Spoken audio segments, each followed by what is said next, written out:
ফ্রিজে মাছ জমিয়ে রেখেছি, মাছের একটা ইউনিক রেসিপি করব। তো যেভাবে সেই কাজ। আসসালামু আলাইকুম সবাইকে, রান্নাবান্না এবং আমি চ্যানেল থেকে আজ আপনাদের সাথে আমি শেয়ার করব পাঙ্গাস মাছের মুঠা কাবাব। কাবাবটা এতটাই মজা ছিল আপনারা একবার না বানিয়ে খেলে অবশ্যই মিস করবেন। আর কাবাবটা আমি ফ্রাইড রাইসের সাথে খেয়েছিলাম, আপনারা চাইলে এটা পোলাও অথবা স্টার্টারেও খেতে পারবেন। তো এই জন্য আমি প্রথমে আলু নিয়ে নিয়েছি। আলুটা হাফ সেদ্ধ হয়ে গেলে মাছগুলো আমি দিয়ে দিব, দিয়ে সামান্য একটু লবণ এবং আদা রসুন দিয়ে মাছগুলো ভালো করে সেদ্ধ করে চামড়া এবং কাঁটাগুলো বেছে আলাদা করে নিব।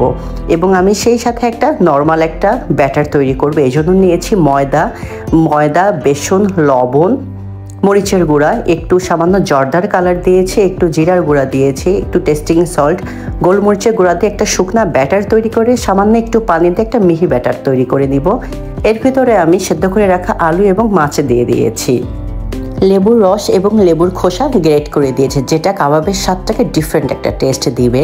এরপরে দিয়ে দিয়েছি আমি সামান্য পরিমাণে একটা ম্যাজিক মশলা অ্যাড করেছি, পেঁয়াজ কুচি, কাঁচামরিচ কুচি, ধনিয়া পাতা দিয়ে আমি ভালো করে এবার ব্যাটারটা এবং মাছের মিশ্রণটা মেখে মুঠা করে নিব। এই জন্যই আমি এটার নাম দিয়েছি মুঠা কাবাব। আপনারা চাইলে যে কোনো শেপ দিতে পারেন, যে কোনো নাম দিতে পারেন, কিন্তু এতে করে আপনার কাবাবের টেস্ট কোনো রকমই চেঞ্জ হবে না এবং এটা খেতে অসাধারণ ছিল। দেখেন আমার সবগুলো কাবাব শেপ দেওয়া হয়ে গিয়েছে। এই যে চমৎকার করে আমি শেপ দিয়ে নিয়েছি। এবার আমি একটা ডিপ কড়াই নেব এটা ভাজার জন্য। ডিপ তেলে আমি এটা গোল্ডেন ব্রাউন করে ভেজে নিব। আমার চ্যানেলটি যদি আপনাদের ভালো লেগে থাকে অবশ্যই সাবস্ক্রাইব করে আমার চ্যানেলের পাশেই থাকবেন এবং আমার ফেসবুক পেজটি ফলো দিয়ে রাখবেন।